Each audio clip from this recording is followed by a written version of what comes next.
I'm not coming back for 30%. I'm coming back for everything. You got into Harvard Law?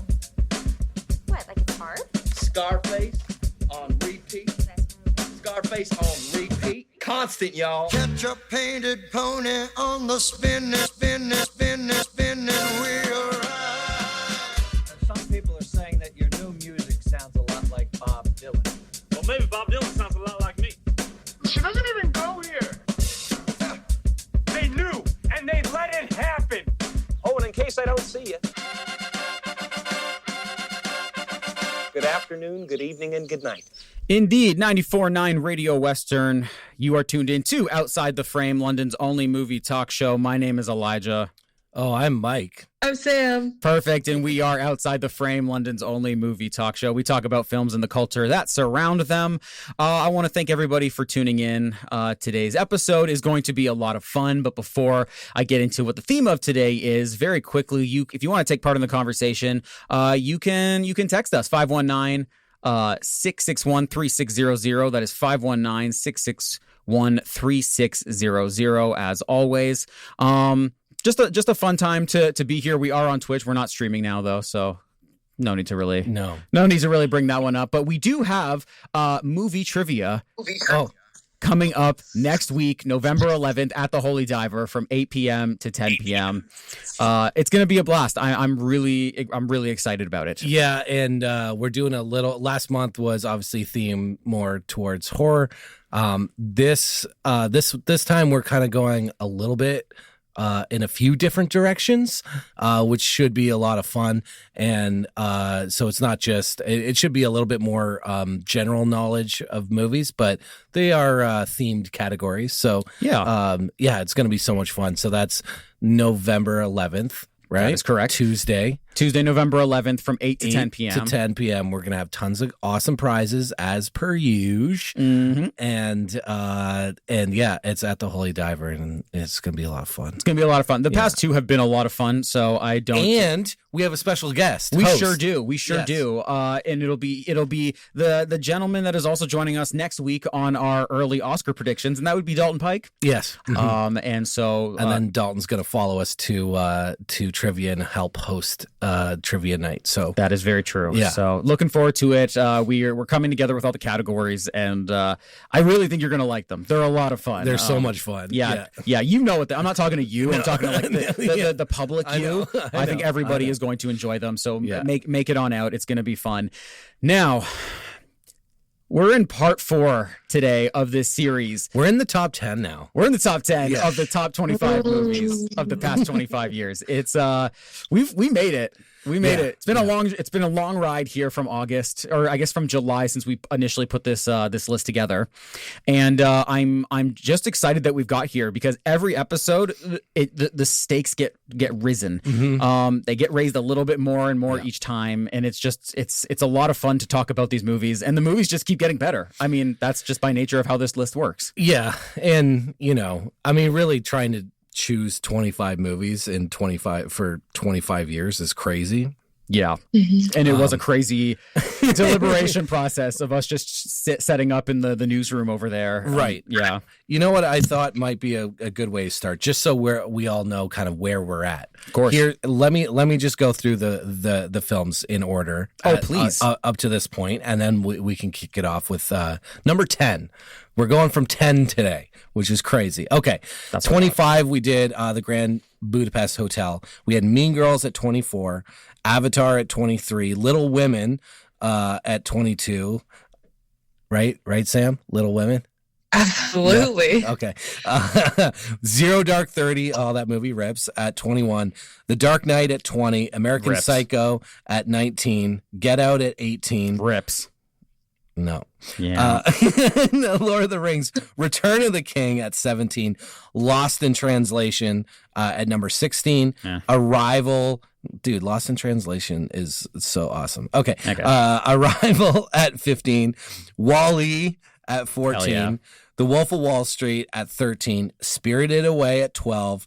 And I guess outside the frame core text, if you will, which is Spotlight at number 11. Indeed. Which is you know what? It's a pretty good list of movies. Pretty solid list, I'd say. Yeah. Yeah. Yeah, it is very indicative of all of our tastes. You Yeah. can tell it was put together by the four of us. Yeah. Because there are movies on there that I would never touch within, with a 5-foot pole. Very similarly to you, Mike, and to Sam and to Ryan. So it's going to be, and you know what though? I think because we're in the top 10, these are essentially the unanimous ones. We're getting into territory where it's like, we all knew these 10 movies had to be on this list somewhere. Yeah, 100%. Like, these are like, I like that there's still like a couple of curveballs. You know what I mean? Yeah. Like there's and we're gonna get to maybe one today, which I'm very excited about. But there's still, it's outside the frame. So we're gonna throw some curveballs out there for you. We have to. Elijah, what's number 10?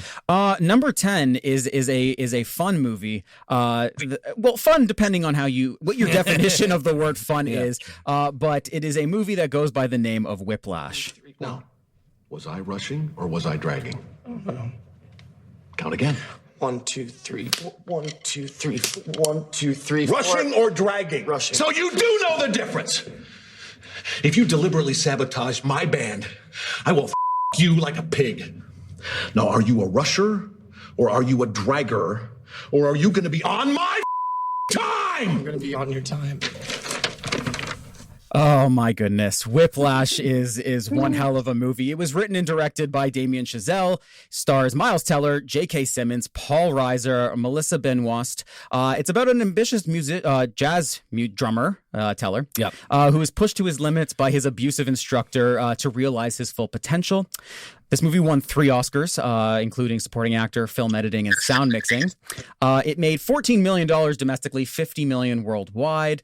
I'll pass this over to you, Mike. Why is this movie number 10 on our list? Dude, well, there's a couple of things that surround this film. One, of course, is at the time, so this movie came out in 2014, and I can tell you that this iconic scene that you played as the introduction to this movie it was spoofed, it was talked about, it was it was just one of those iconic scenes, and it is one of those iconic scenes in film. Yes. And that even if you haven't seen the movie now, and maybe you're a little younger, you probably still know that scene in some way, shape, or form, because it just lives online. It lives in memes. It lives in all of these things, right?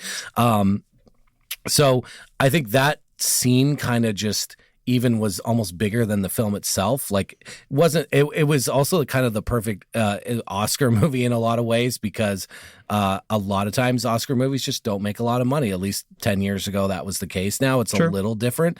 But yeah, I mean, you have, Damien did a really smart thing in casting someone like J.K. Simmons, who he's the one that won the Oscar, by the way. Right. So you have that kind of energy and that experience coming on, and then you have an up and comer with Miles Teller, who took the role very seriously. And there's, we didn't have the relationship we had with Damien Chazelle like now. No, this was his directorial debut. Yes, and he did do it as a short first, and then expanded it into the feature. But what I was saying is that music plays a huge role in not only the movie but in Damien's movies. The film obviously that that Sam can talk a lot about is La La Land, which of course music plays a huge role in that movie. Yes. Babylon is a huge, like, musically driven film. He also works with a musician that like wrote a lot of the music in Whiplash, and he's worked with before, like afterwards. He's in this category now. Chazelle is, I think, with the critical acclaim of Whiplash, and then sort of the hugeness that was La La Land, as he's in that category with, a Jordan Peele and a Greta Gerwig and that kind of a new up and coming class of filmmakers. And this was the first go. The energy of this movie is just, it's weird, because if you look at it, like you're like, what do you mean a jazz musician, like band? Like, I'm telling you, this is an anxiety-inducing movie. It feels like it's paced so well, especially right up into like the last scene, like the build-up of the whole movie to this iconic climax with this drum solo, and the hugeness of that moment for both characters, like, and the way that he just ends the movie also is just like, it's as they say, cinema, like it's just cinema. Yeah. And you could tell there was a lot of thought and care that was put into, like I said, the soundtrack, the performances, the way the script was written. That's why he was nominated for the script, because it is just so tight and it pushes. Everything is just like this. One of my favorite scenes in the movie is the dinner scene. That was I almost grabbed a quote from that one, actually. It's really good. It's also weirdly rewatchable too. This movie, at least for me, it is. I wouldn't even say weirdly. It is super rewatchable because of the pacing that you mentioned. Yeah. There's a couple things I want to break down from what you mentioned. The first being, and I'll start by saying this: it was interesting that I had not known until I was doing research about this movie that it was produced by Blumhouse. Jason Blum, yes. Jason Blum. So Blumhouse Productions. Yeah. Very known for their horror movies. Their Get Outs, their Sinisters. But this is all before. This is before that, though. This is before Get Out. Before Get Out, just after Sinister, I believe. The first one, maybe. Yes, the first one. Yeah. Which is funny because this movie is arguably more tense than a lot of their horror movies. 100%. The tension that this movie builds in just not even using any, even though music plays a huge part in it, it really lets the performances pull on that tension, especially from J.K. Simmons and the back and forth that him and Miles Teller have, especially at the beginning. Yeah. When when Miles Teller is more docile and more vulnerable. And I think that's what makes the movie work so well, is that dynamic between the two of them. And essentially this is a sports movie. That's what this movie is. It's just you substitute football or baseball or whatever with jazz drumming. And that's what this movie, I mean, because you see the character that J.K. Simmons is playing like represented in like almost every sports movie, like over abusive quote unquote coach that is pushing kids too hard and blah blah blah, right? It's a general theme within movies in general, I guess, but sports movies about like what it means and what it takes to be the greatest or to be great. And so having please speak to it, Sam. I had a note on that, and like there's this discussion of like how much suffering equals greatness. Yes. And there's like this sort of idea within all the characters' brains that you have to suffer so much and put yourself through so much in order to be the best. And and this movie sort of takes an interesting take on that. Well, that is phenomenal at drumming. Yes, and but the idea is also that you can't necessarily do that on your own. That you need someone to essentially like break you down to like not even a like the most basic human, you know what I mean, and like break you down emotionally and stuff like that in order to build you into this machine. I mean, I think of the Tom Brady thing that happened to him in Michigan. It's almost the same thing in a different way. Like, I'm not saying he had someone like Jake. A lot of it was self-imposed, but at the same time he had to go to a sport, like he went to sports psychologists, and they essentially said like he was at the bottom rung. Like he was 7th on the depth charts at Michigan. He shouldn't be there. Basically, he's not great. Everyone else is better than him. It's the same thing in this movie. Like you have 4 other drummers that's ahead of you. And what do you do? The thing that was what Brady was able to understand, which I feel like a lot of people kind of miss in sports, is that, I mean, we saw it this weekend with the Jays too, like these big moments, right? On the big stage, it's still, and it happens in Whiplash too. If you prepare and you prepare, it's all about preparation, that that by nature sports will give you an opportunity, and it's what you do with that opportunity, right? And so that was Brady's whole career. That's what happened to him at Michigan. It was like, you know, he was given just this little tiny opportunity, and what he treated it like it was the Super Bowl, right?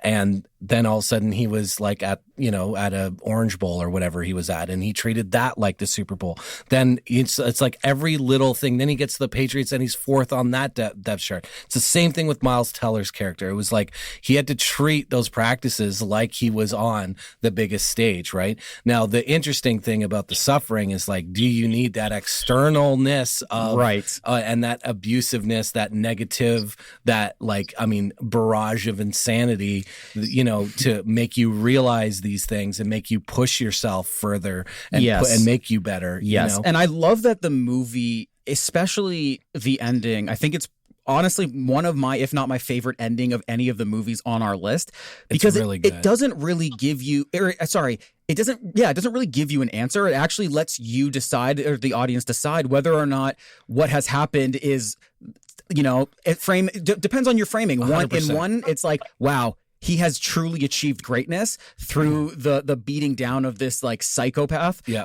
Or you see his father's look at him, and is it a shock and awe, or is it, oh, my son is lost now? Yeah.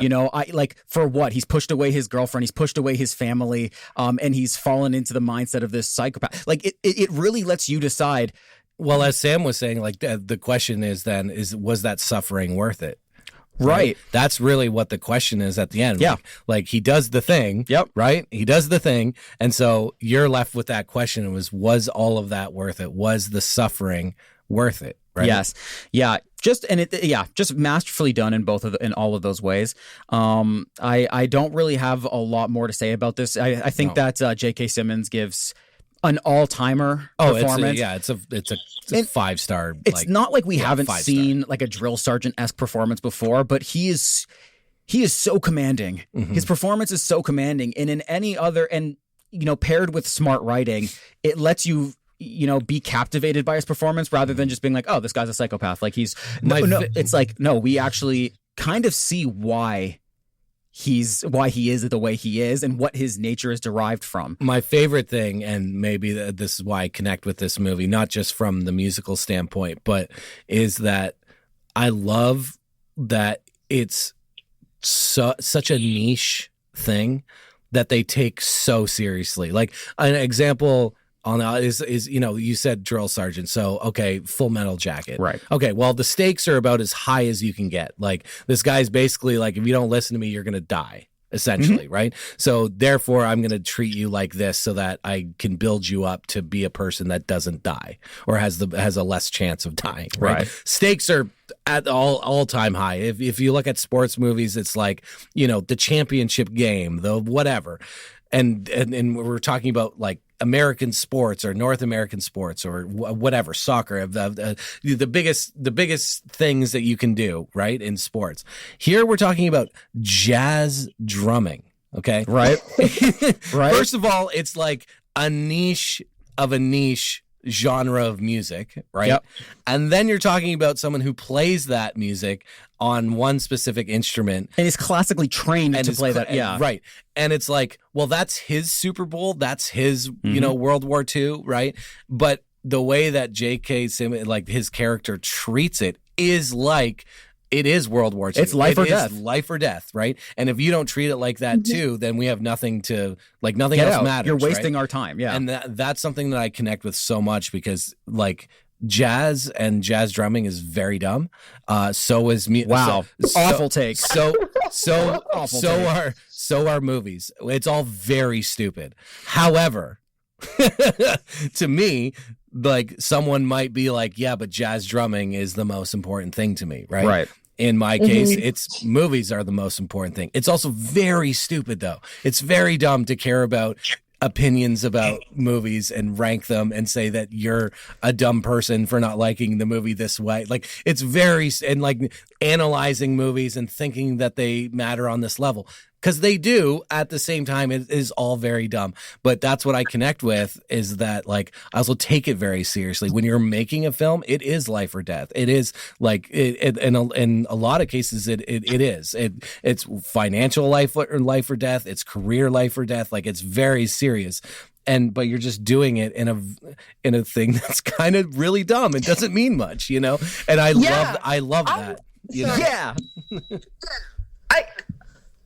Hello? Hello? Are you there? I love that you brought that up. Oh my gosh, okay. I love that you brought that up because I think that that's the thing that makes this, that's like the one thing that makes, or the one of the few things that makes this movie so relatable and why I love this kind of genre of movie. Because like, whenever I think of this movie, I also kind of think of Black Swan and how she's exactly. It's very similar. Yes. Destroying herself for this craft or this art that she just loves.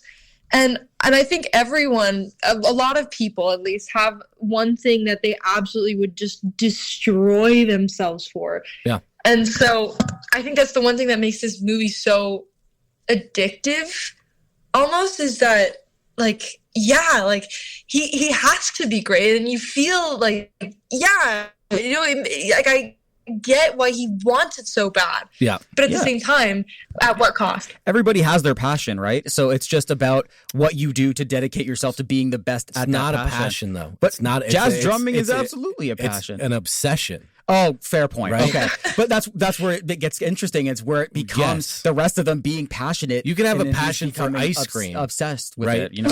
Where it gets interesting is if you're obsessed with ice cream. Right, exactly. And that's where the movie kind of lets you decide where's the line. Yes. And where does that line get crossed? Yeah.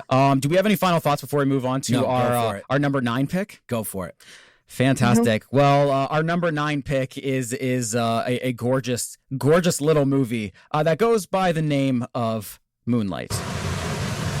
That's what I gonna call you. Blue.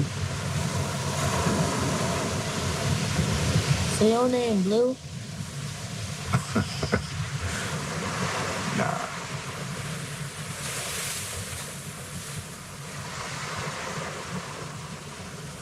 At some point, you gotta decide for yourself who you want. Can't let nobody make that decision for you. Moonlight, written and directed by Barry Jenkins. It's an adaptation of the unpublished play In Moonlight, Black Boys Look Blue by Terrell Alvin McCraney. This movie stars Mahershala Ali, Trevante Rhodes, Alex R. Hibbert, Ashton Sanders, Janelle Monáe, Naomi Harris, amongst others. And it's about a young black boy's life played out in 3 stages: child, adolescence, and adulthood, as he grapples with his identity and sexuality growing up in Liberty City, Florida. This movie won 3 Oscars, including Best Adapted Screenplay, Best Supporting Actor, and, of course, Best Picture. This movie made $27 million domestically and $66 million worldwide. Why is this on our list? Well, let me set the scene for you. All my research on this, I thought we were doing Mufasa, the Lion King, the other Barry Jenkins movie. The most recent one? Yeah. I know it was close to getting on our list, but I know we have to choose one, and, you know, this one is, it just edges out Mufasa, the prequel. I mean, get paid for sure, but yeah. like, what do you do? What's it? As long as his next movie is okay. Like, as long as his next movie is an original one, like, you know. It's not even about, dude, Mufasa, the Lion King, dude. It made hella bank. It made bank. That's what I'm saying. Like, get paid. Like, yeah. I understand. But also, like, dude, you made Moonlight. You made Moonlight. Like, what are you doing? You made Moonlight. Yeah. Like, what are you doing? The Best Picture winner, which is an interesting follow-up to the movie that we just talked about. It is. Because at the Academy Awards of the year of 2017, there was 2 movies that were up and were highly anticipated to be the winners of Best Picture. Damien Chazelle had just won Best Director for La La Land, and it was time to announce the winner for Best Picture, and lo and behold, La La Land was announced. The producers, the cast, everybody went up. Excited. Everyone was very excited. Except for excited. Sam, I'm sure, was pumped. I was. I mean, I was like, ugh. I was also quite infuriated by it, but things kind of turned my way. Yeah. When all of the sudden, one of the producers for La La Land said, "There's been a mistake. I'm sorry, there has been a mistake. Moonlight, you actually won. He turns the card to the camera zooms in and shows Moonlight is the winner of Best Picture. And in one of the most confusing moments in TV history, Oscar history, awards show history. Yes, yeah. They all have to awkwardly get off the stage while Moonlight cast and producers get on the stage. Yeah. And it made history for a movie, which is such a weird thing that it was such a huge deal for such a small movie. This movie already, I think adjusted for inflation, this movie actually has the smallest budget of any Best Picture winner. The only one that can compete is the original Rocky. Well, I mean, probably Whiplash would be up there too. It would be up there. Whiplash, but he did. It didn't win though. But I'm just saying, right? Of Best Picture winners. Yes, yeah, for sure. Yeah. Rocky was the only one, but it was 1.1 million, like what, 50 years ago or something like that. 76. Yeah. So this made on a $1.5 million budget. That's so crazy. Crazy that they could make this movie look as gorgeous as it does, sound as gorgeous as it does, acted and get the talent that went into this movie. Guaranteed that's what was spent on coffee alone on Mufasa the Lion King. Easily. Yeah. This movie, I was taking a look at the list, and I think that this is probably the most quiet and most vulnerable movie on our list. I can't really think of one that is as we have some character studies on here, but none that are this central. This movie has a very complex way of looking at masculinity and what masculinity looks like, not just as a black man, not just as a gay man, but just men in general. It shows what happens when you get vulnerability versus aggression, and how aggression can so often look like masculinity, and what happens when you are encountering somebody who doesn't necessarily have that hyper-masculine approach to them. I think that there's so much about this movie. Obviously, it tackles a lot of that. There's a lot of intersectionality with this movie. I think one of my favorite parts about this movie, I know I just detailed what, masculinity looks like, but what the role model in somebody's life can look like. This movie takes an interesting approach to that with the character of Juan, played by Mahershala Ali, who, in any other movie, or in a much more cliched version of Moonlight, the drug dealer who takes the little kid under his wing and tries to steer him clear and is his protector, right? Is the guy who raises him. But the writing and that Barry Jenkins utilizes to make it so that Juan is actually not only his role model and his protector, but is also one of the main reasons why he's growing up the way he is, selling his mother drugs. Just a fascinating look and turns that entire dynamic on its head. I think that this movie has really clever ways and really brilliant ways to take something that we've already seen and just kind of it's also told in a somewhat interesting way. Like it's not just like you could rearrange that movie and retell that movie so that it's more no shade to this film, but like more like Boys in the Hood or something, where it's like more of a straight up like sort of kind of Hollywood quote unquote narrative. But this is like indie filmmaking, like 101. Like we're gonna take a story and characters that you kind of understand in a way through film, and we're going to recontextualize it, and we're going to rewrap it, and we're going to tell it in a different way. But this is what Pulp Fiction did too. You know what I mean? Like 100%. In the sense of we're going to take all these tropes and stereotypes that and we're going to wrap it, right? So that you look at it differently. And that's that I think that's what you're kind of alluding to with the idea of masculinity too, like the themes of this movie. But the way that it's told is really, and you have to do those things when you have like no money and right, you're trying to get this movie out there. And I mean, Damien had already went through that with Whiplash, so by the time he gets to La La Land, he had a lot more toys, so that movie looks and is on a technical level on a totally different, that is very grand. That's much more your sort of, Hollywood narrative. It is a little bit of an odd film for sure. But in terms of its, the way that it's shot and the actors, I mean, he has Emma Stone and Ryan Reynolds. Gosling, yeah. Gosling, sorry. This movie is just, again, it's like the little film that could, Which is why it was so interesting when these two went up against each other. Yeah. Because it could not be more of a David and David Goliath story. Yeah. That somehow David was able to overcome. Yeah.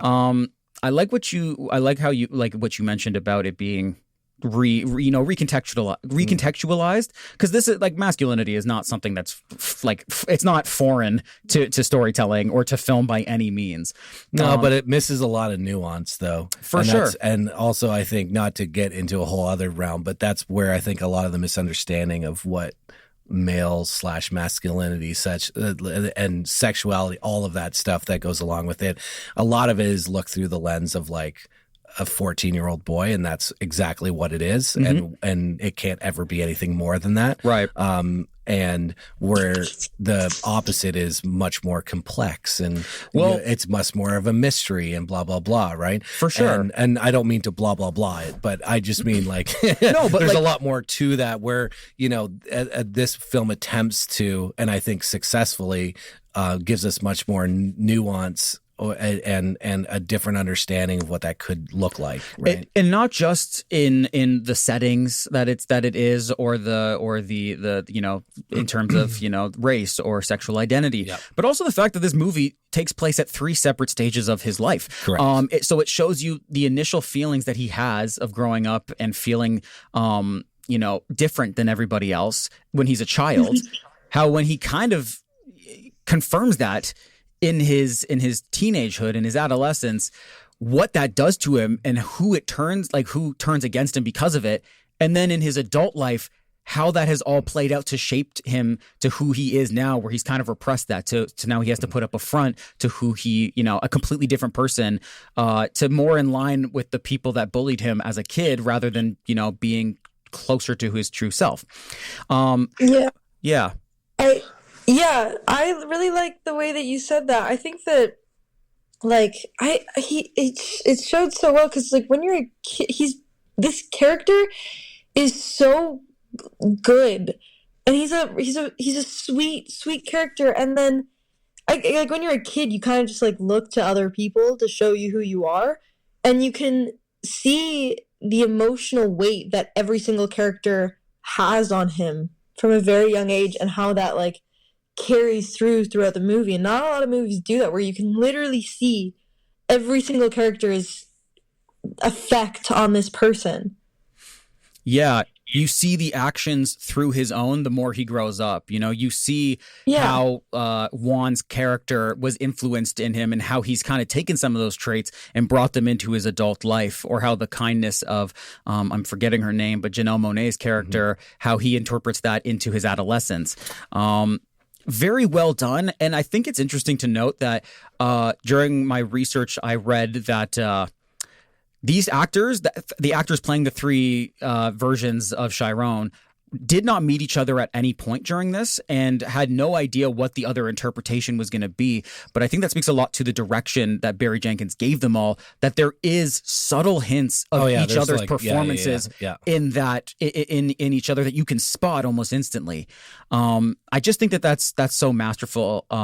It's a small movie, as we mentioned, but I think it's lit gorgeously. I think it's acted gorgeously. I think it's written gorgeously. The needle drops also are fantastic. I could talk for literally hours about how great the needle drops are in this movie and why they mean so much to the movie. But I just think that this is truly one of the best movies of the past 25 years, and it had to make this list. It was the one that ride or die. I was ride or die. There were certain ones that we all had that had to make this list. This was one that had to make this list. And I'm so glad it made it to the top 10. Top 10, baby. Top 10. So when we get back, we will, from these breaks, because that's what we're going to do. We're going to cut to some commercial breaks, and we're going to get into our number 8 pick on our top 25 movies of the past 25 years. Don't go anywhere. We will be right back with more Outside the Frame. Keep it locked.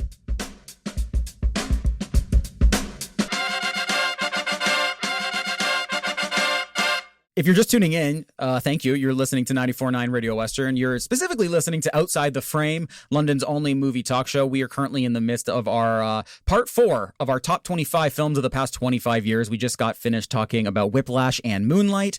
And now we are on to our number 8 pick, which is also a bit of a quiet movie, but takes it in a much weirder direction, I would say. And that would be the film Eternal Sunshine of the Spotless Mind. Was it something I said? Yeah. You said so go. With such disdain, you know? Oh, I'm sorry. It's okay.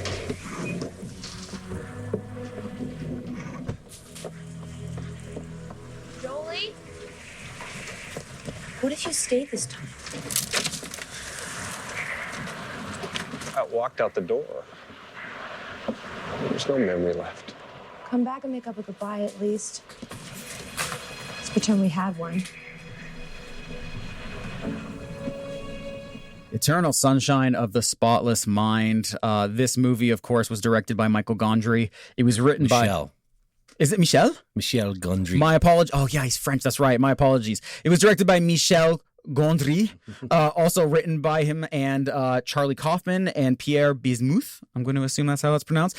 Stars Jim Carrey, Kate Winslet, Kirsten Dunst, Mark Ruffalo, Elijah Wood, Tom Wilkinson, David Cross, amongst some others. And it's about a couple who undergo a medical procedure to have each other erased from their respective memories after their relationship falls apart. This movie won 1 Oscar for Best Original Screenplay, and was also nominated for, Kate Winslet was nominated for Best Actress. Made $34 million domestically, $73 million worldwide. I'm going to pass this one off to Sam first. Sam, why is this movie number 8 on our top 25 list?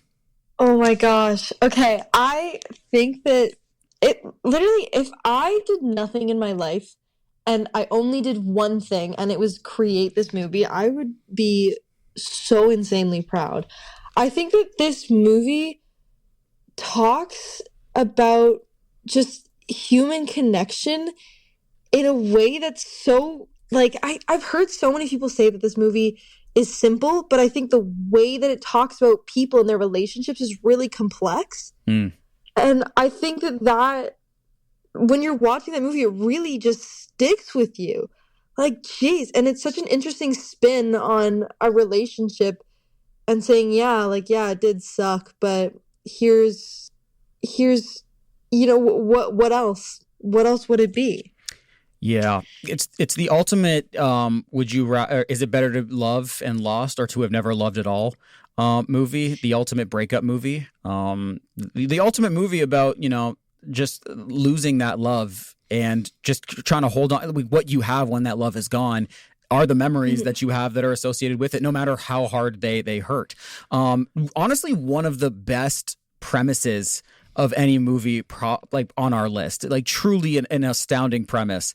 It's so brilliant, yeah. That had me hooked from the jump. Well, here's the thing that Sam mentioned, that I want to touch on, which is the creativity behind this movie. Now, number one, Charlie Kaufman wrote this movie. The other 2 guys just helped with the story. This is a Charlie Kaufman screenplay. Through and through. That's who's nominated. That's who is that's where all this weirdness is coming from. Right. It's not coming from anyone else. Okay.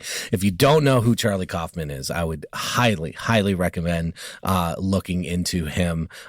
He does some great public speaking sort of talks and on writing and his process, which sounds gross, but it's not when it's coming from him. He's extremely self-deprecating. So that's why when Sam was like, I'd be so proud of it. Like if he was here, he would shrink into a little corner. Like he is like just the definition of a person who is so self-aware and so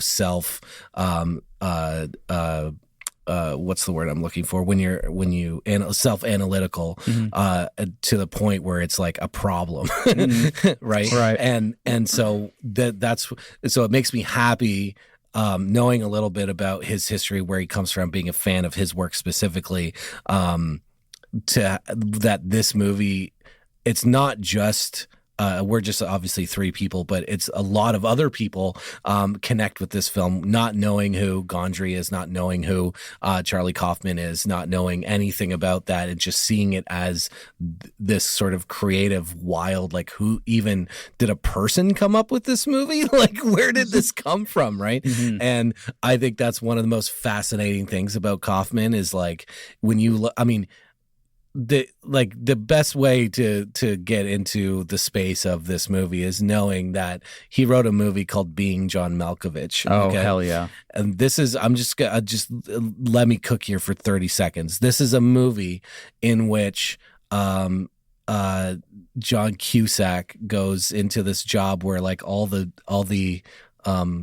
ceilings are, like, descending into this, like, really small kind of office space, and you're like, what is happening?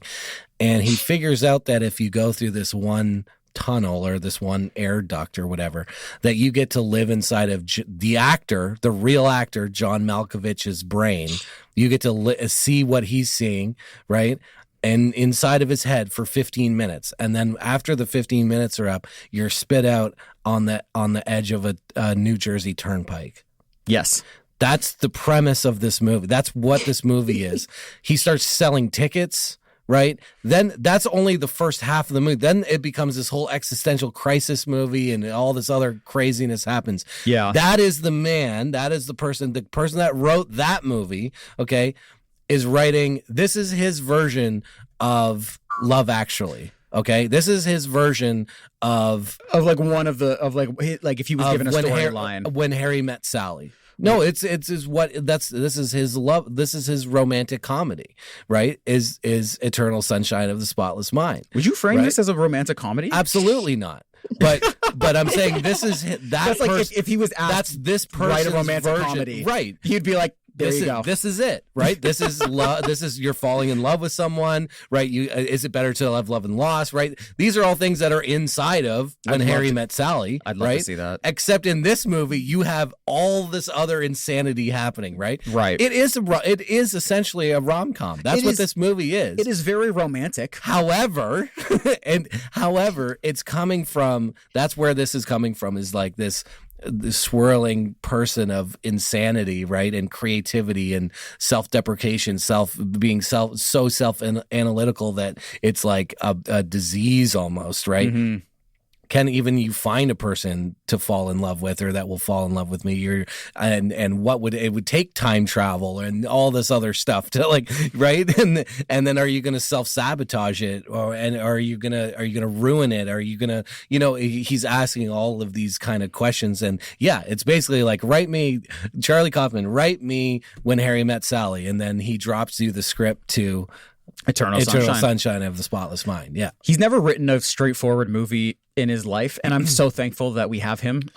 He's one of one. And it's interesting that this ends up becoming his most his most popular movie, and his most accessible, because even at his most accessible, it is still quite a weird movie. Mm-hmm. It's very weird. Very weird. Yeah. Like, again, the concept could have been pretty straightforward in anybody else's hands, but he has a way to elevate this material by putting his own original kind of twisted twist on it. Yes. So let me ask you guys this.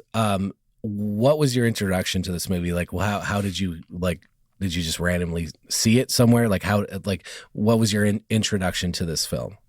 How were you introduced to it? I'll let you go first, Sam. I think I thought this movie and Requiem for a Dream were like the same movie. Wow. So then at one point I was like, I think I should watch at least one of them just to, like, be able to differentiate them. And so I kind of just, like, threw it on, not really thinking. And I was like, this is actually unbelievable. This is so good. Brother, how old were you when this happened? Well, first of all, Requiem... I think it was like 3 years ago.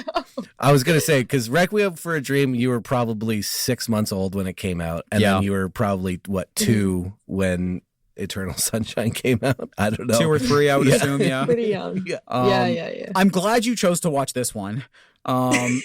because I think it's the same movie, dude. That's so crazy. That's amazing. They are both about love in certain ways. Yeah, one is just a love of like one's like drug gives you drugs give you that euphoric feeling, and one love gives you that euphoric feeling. So for me it was poison. Because this was like one of the coolest films to come out. This was a very cool movie. If someone, mentioned, do you know of this movie, you were like, this person's like really into, they know ball. Yeah, they're into movies, right? And one it's true though. Yeah. But this movie has actually a fantastic, I almost swore there, a fantastic soundtrack. It does. And it has a great cover of I think it's a cover of ELO's Mr. Blue Sky. I can't remember if they used the original or if it was a cover. Anyways, it's awesome. And I believe that's how I was introduced to the movie, was through the soundtrack first. Very and then nice. I was like, this is great. And then I watched the movie. I was like, I don't understand this at all as a 17-year-old. Yeah. I was introduced to it by a person who was fancied themselves like a cinema person. A cinephile? Yeah, exactly. Yeah. So what about you? I loved Jim Carrey. And so I was 10 when I watched this movie. Sure. It's way too young. Yeah, way too young. I had no idea. I didn't even know. I didn't know the word love, let alone what it's like to feel it, what it's like to lose it. Yeah. And then eventually, when I became, more a person and more online and more myself, and I actually had run-ins with love and what that means and what it's like to lose love. Run-ins, no, genuinely, like I actually got the shit kicked out of me by love. Then I was like, I was going through breakup movies, and so I looked at this one and I was like. Dude. Let me try this, because here's the thing, and I want to defend this movie because it kind of got a reputation at one point as being like the hipster go-to movie for like, what's your favorite movie? And it's like, well, I'm a cinephile, so I like Eternal Sunshine of the. I like Eternal Sunshine. Just Kaufman's like his tourism is, it's like, but this just happens to be the case. Gondry, you're not rolling your tongue enough with it. It's just the rare case where it is probably the go-to for most hipsters, but. It genuinely is just a fantastic movie. So I decided to go back and watch it, and was floored, like truly floored by the craftsmanship, by the performances. Another time that Jim Carrey was just like completely overlooked, and just they did not even give him a second glance at an Academy Award. Again, so this is post. I believe he does this. I feel like it's right after. You'd have to IMDb it, but I'm pretty sure it's right after he does the Christmas movie, How the Grinch Stole Christmas. This is about 2 years after that, I believe. Yeah. So it might have been the Majestic in there. Yep, the Majestic was in there. The Truman Show was just before that. Truman Show's 97 or 98. That was 99. No, it's before Survivor. Oh, okay. Yeah, fair enough. And okay, it's before the reality TV boom. Yeah. I think it's 97 or 98. Okay. But anyway, so this is when he was trying to get out. He just had one of the most all-time runs of like ever in the history of like actors, like 7-8 years, where he was like every movie made like $400 million, but they were Dumb and Dumber and Ace Ventura The Mask and silly. And the Truman Show obviously did very well, but that was like kind of one of the most perfect roles for him, because he was like could be the person that everyone thought he was, but also could kind of stretch his acting chops. This is where he's going into a different space. Yeah, because he did the Truman Show, then he did Man on the Moon, then he did the Majestic, and then he did this one. Like, and Grinch was in there. The Grinch was in there too, which is like silly, but why? Like just a transformative role. So good. Yeah. I was watching all of his movies at the time, and that's kind of how I stumbled upon this one. Follow up to Being John Malkovich was adaptation. I with your boy Nick Cage. Nick Cage, who's actually dual role in that. Yep. And they actually call back to Being John Malkovich in that movie. It is meta before, like, this is post Scream, but this like really solidifies the idea of, like, literally it's a guy who's playing like Charlie Kaufman writing the next script after he wrote Being John Malkovich, but like based on a book, but he can't write the book. Like it is like 4 levels deep of like what meta is, you know? Yeah. And so he does that movie. I wanted to shout out that one of his more recent films, this is Charlie Kaufman, by the way, one of his more recent films that he did that I really liked was I'm Thinking of Ending Things. That's right. A favorite of Sam's. Yeah. Oh, which is a very bizarre film, but very good. Also kind of a romance movie, but in a very bizarre way. So anyway. Any final thoughts on this movie before we move on to our number 7? This movie's awesome. Yeah. Kaufman's awesome. I actually had one small thing. Okay. I liked what you were saying earlier about how like this like the losing people happens to everyone. And I wanted to say that I like that this movie feels so tangible. Like it doesn't feel like super high quality Marvel out of this world. It feels like this could happen to your neighbor. For sure. Even if it has like wild concepts in it, it's still very grounded, I think it was a good word for it. Yeah, absolutely. Yeah. Because I 100% agree with you. Everybody can relate to a movie like this, even though its execution, which I think is like something I really look for in movies, is something that can be very inventive, very innovative, very high concept, but brought down to a level that is very like what's the word I'm looking for? Accessible. Yeah. You know, because anybody can access their emotions and their feelings of this and find some relation. It lives in this weird spot of it feels like not a first time, but like a really small independent film. Yeah. But it's also Charlie Kaufman's like 3rd or 4th movie, starring Jim Carrey and Kate Winslet. Like, and Elijah Wood, in the midst of Lord of the Rings, and you're like, how is this movie like? It feels like it was made for like $500,000, and like also directed by Michel Gondry. Gondry. Yeah. This movie's awesome. Yeah, this movie's great. It's great. And we move from a very nice, soft, loving movie to just a hardcore emphasis on hard sexual movie, and that would be a banger of a movie called The Handmaiden. 백장님이 오늘? 그래서 그렇게 목욕하라고 사줬구나. 저희 이모는요, 손님 오신다고 하면 먹던 숟가락도 놓고 애기씨를 씻겼대요. 손님이 애기한테서 좋은 냄새 난다고 그럴 때가 제일로 기뻤거든요. 아가씨는 제 애기씨세요. 이모가 애기 씻길 때 사탕을 물리거든요. 목욕이 얼마나 달콤한지 가르쳐준다고. 왜 그러세요?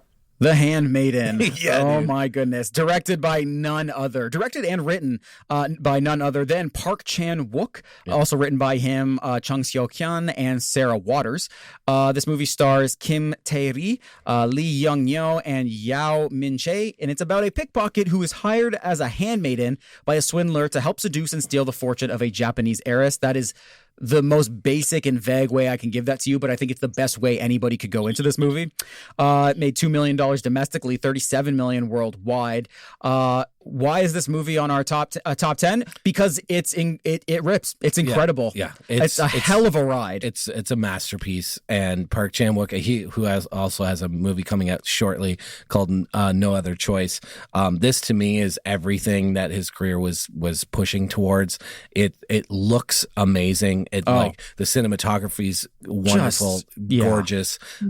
Performances amazing. The writing, the way that his stories have always been like this, where they are always onions. You know, they're peeling layers back, and revealing different things and it's not just a twist. It's like an unveiling, yeah, and it keeps unveiling, and that's what this story is. That's why you like that premise, or like the little like sort of introduction there is like, yeah, I mean that's I guess the setup of one character, sure, or like right. That's what you're giving going into it, yeah, and it just gets into all these different kind of spaces where you didn't think the story was going to go, yeah, and that's why like this movie, like I said, he's one of the living masters of filmmaking. This to me is the best example of that. Some people might put put Old Boy up there. They might put a few other of his other films up there. For me, it is this one. It is the most Park Chan-wook movie. It is sexual. It is violent. It is disturbing. It is gorgeous, beautiful. All the things that to me make him one of my personal favorite filmmakers. Yeah. Of course, as you can tell, this is a movie that I have a couple of like, I think we each had one or two movies that we were riding and dying for. This was one of them for me. And I was like, this has to be on there. Somewhere. Yeah. It's everything that I want in a movie too, in terms of like the psychology of characters and the psychology of humans and what we, our desires, our obsessions, what we want, love, again, sex, lust, all of those things. Yes. It's just all wrapped up into this one epic tale. You also love a good movie where power dynamics might be twisted, but then somebody who thinks that they have the upper hand just gets their comeuppance. Yeah, love a good comeuppance, dude. And it's fantastic. I love what this movie does with what it says about sex and how it uses sex to its advantage, and how the different characters utilize this to their advantage. Yeah. And how. Again, I just said it, but because I don't want to give too much away, but how so many people think because they can do something, they have the upper hand. That's right. Just to figure out that they're being outplayed the whole time. It's class. It's also like in terms of the different class structures. It's all of these things. This to me is a absolute no doubter 5-star. Like can't have it on. If you're making a list and this isn't on it, and you call yourself a movie fan or a cinephile or whatever, it's hard for me to look past that, because great poster, by the way. The poster, everything, poster's fantastic. It's so pretty. Yeah, everything about this movie is just incredible. Like it looks like someone took this historic, almost like 50s or 60s style, Asian film, but then inserted like depravity and and as you were saying, the power dynamics and the class dynamics and all of these things, and inserted into like some sort of historical epic, like I said, from like the 50s. Yeah. Another thing about this movie that I guess sort of touches on everything you guys were saying is that it's like fun being an audience member. Oh, dude. Because you're so disoriented and it's like a puzzle and you're like trying to and you like think one thing about a character and then that flips and then it goes back to it. Yep. And then it's literally like you're putting pieces together as you're watching it, and like you're. I mean, you just nailed it. You nailed it, Sam. And that's what movies are supposed to do, really, is like, it should be fun being an audience member. Such a fun watch. This movie this movie is what I call a full meal. This is a full meal movie. This is, this isn't candy. It's not, it's not one thing. There's dessert in it for sure, but there's also an appetizer. There's a full meal. There's your main course. It is everything. This is a full meal movie. Like when you get through it, you're like, okay, I am satisfied. That's right. This is and like Sam was saying, I mean, she just nailed it. Like, it is so much fun being an audience member and rewatching this movie, because you forget all these little details about like, oh yeah, like that's why. Oh right, because it is so dense. The unveiling of these different elements of the story, so you'll forget different details. So yeah, it's always a fun rewatch too. It really is. If you have not seen this movie, I couldn't suggest it more. It's fantastic. Any more? Be warned. Be warned. Yeah, don't watch it. Don't watch it with the family. Yeah, it's not. This is a you alone type movie, or like you and your friends. Yeah. This is like you and your close friends if you're going to, or just by yourself. Yeah. And look at the time. And our last film is that. And we'll see you guys next week. See you later. To Mike's huge dismay, we have one more movie to get through. Although we do have to get through it quite quickly, which is goodbye. Yeah, much to your enlightenment. This would be elation. Elation. Thank you. That's the word. That would be the number 6 movie on our list. That would be No Country for Old Men. What's the most you ever lost on a coin toss? Sir? The most you ever lost on a coin toss? I don't know. I couldn't say. Call it. Call it? Yes. For what? Just call it. Well, we need to know what we're calling it for here. You need to call it. I can't call it for you. Well, it wouldn't be fair. I didn't put nothing up. Yes, you did. You've been putting it up your whole life. You just didn't know it. That would be No Country for Old Men, written and directed by Joel and Ethan Coen, adaptation of the Cormac McCarthy novel. Stars, of course, Josh Brolin, Javier Bardem, Woody Harrelson, Tommy Lee Jones, Kelly MacDonald.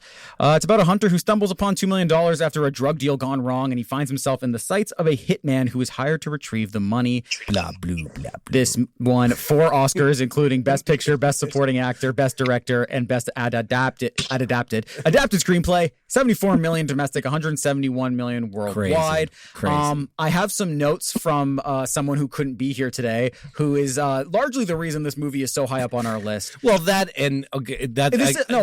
how we'll probably end things. I will say, like, there is some almost every movie, if not every movie on the top 10 has these like iconic moments, right? And the scene that you played there. I mean, I was in film school when this was released. I mean, the coin flip scene was it's an iconic scene, right? It is. And it's an iconic scene in cinema, in pop culture. It was a moment. That was definitely a moment. It makes it even stronger that, they were shooting concurrently with There Will Be Blood and the whole PTA Cohen thing and the Oscar race, and 2007 being such a big year for movies and this iconic year. So, this movie has to be. I don't want to downplay this movie. Yeah. I just don't think if it was the 3 of us, I just don't think it would be as high on the list. It wouldn't be. But I still think it deserves to make the list. Oh, me too. Yeah, of course. All of us I think. do. Yeah, exactly. Yeah. With that being said, the person that I got notes from said that basically the entire movie has no score, is entirely silent, but you don't notice because of the intensity of the interactions.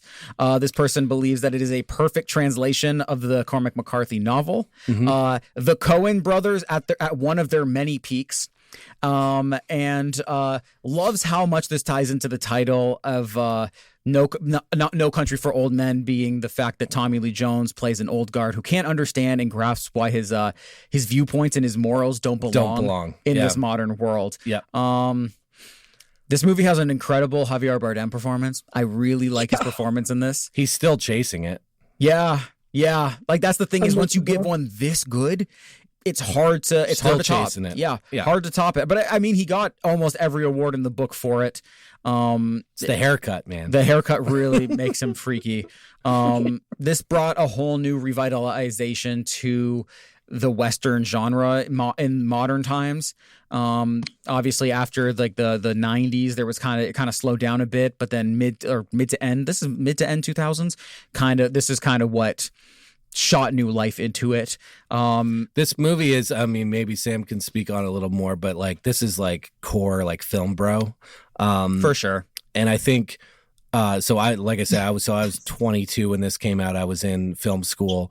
So you can imagine what the hype and what was happening when this movie came out and how many times people were going to see it and how many people tried to emulate what was happening and the talk about it. And I will say, like, you guys know me a little bit, listeners of the show. If you listen more than like once, you'll kind of get a sense of who I am.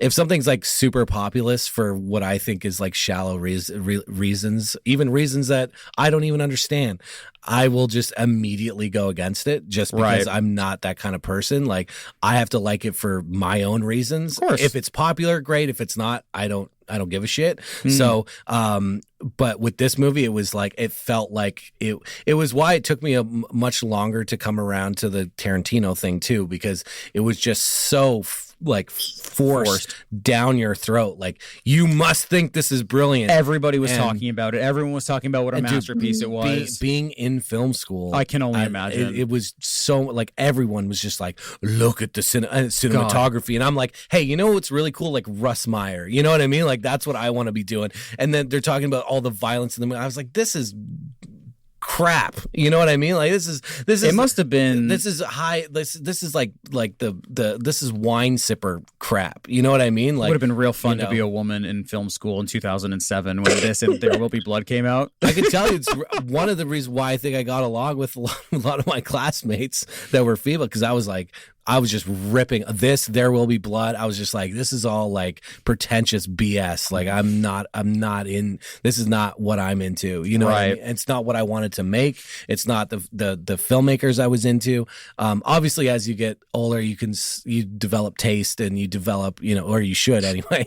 And you can kind of see things beside just your own, what you like versus, what makes something good and what that is. And, for me, I'll say like I'll take, personally, I like There Will Be Blood better as a movie if we were to, but on top of that, there's a movie that isn't even on our list from that year, which is Zodiac, which I actually I actually didn't really like either when that movie came out. And we can spoil. There's only 5 left. 5 left, yeah. But that movie is now my favorite movie out of all of those movies that came out that year. Is Zodiac, right? Right. So and anyways, that's, for me, that's a lot of, like, obviously I'm doing things in jest here when I'm like sort of like mocking the film and stuff. At the same time, it comes from a genuine place of, like, what was forced down. It was like, you must be this film, bro. And I'm like, yeah, I'm not. No. Like, that's not what I'm into, Yeah, from film bro to Sam. Sam, what do you think of this movie? I think, honestly, what Mike was saying was interesting because, I mean, ultimately it lives in a space that it is very important to a lot of people. I mean, like, hearing about this movie, like, I've heard about it from a million people, and they're all like, this is my favorite movie ever, this is my favorite movie ever, this is my favorite movie ever. You can say guys when you say people, No, I'm joking. Wait, I'm so sorry, you keep cutting out. The movie really, it hits a lot of beats really well. And I think that it's like totally like a masterclass in suspension building. I think it's totally worthwhile to watch if you're interested in film and in just like seeing how something like this is made, because it hits those beats really, really well. And I don't think it misses any sort of beat that it's supposed to. No. Yeah. That's very fair. And the thing is that, are you going to connect with it personally? Like, is it going to be your bag, right? And is that a yay or a nay, right? And from a filmmaking perspective, it's unbelievable. There's a reason why this is in our top 10. Yeah, it's a fantastic movie. Like, truly, like craftsmanship on another level. But it just, does it appeal to your tastes or not? Yeah. I think it's a really solid movie. I think it's talked about for a very good reason. Yeah. And hence why, I mean, the performances are great. Like you said, the building of the suspense, the tension is really great and really well done. I think the writing is pretty sharp, not the sharpest that the Coen brothers have ever been by any stretch of the imagination, but still well done. I think it's a good package altogether. Mm-hmm. And probably why it's our number 6 pick. Yeah. Any final thoughts before we sign off? Watch movies, dude. Watch movies, and stay tuned to Outside the Frame. We'll be back next week with our early Oscar predictions, and we'll be back in a month with Sam for the last part of our top 25 films of the past 25 years, and I am so excited for that one. Dude, this is why it's so hard when Sam's not here, because like she says like like Eternal Sunshine and Requiem for the Dream, she thought it was the same movie. Yeah. And that is totally genuine. She's not being facetious when she says that. She's not trying to be anything. And like that is Sam. like that is so awesome, you know. Sam, we love you. that is just so awesome, dude. Yes. Like you don't understand how awesome I think that is, okay? And I'm being genuine when I say that. I'm not saying that as a joke. Like that is so awesome. Yeah. We appreciate you and calling. That's in, me as saying always, that Sam. I appreciate you a lot, Sam. Yeah, and miss we you. really do. Aw, miss and, you a ton. And you will be back in a month, so thank you for all your hard work. Absolutely. Thank you so much, everybody, for tuning in to Outside the Frame. My name is Elijah. I'm Mike. I'm Sam. And we will see you all next week. Take care of yourselves. Until then, see you, Sam. Bye.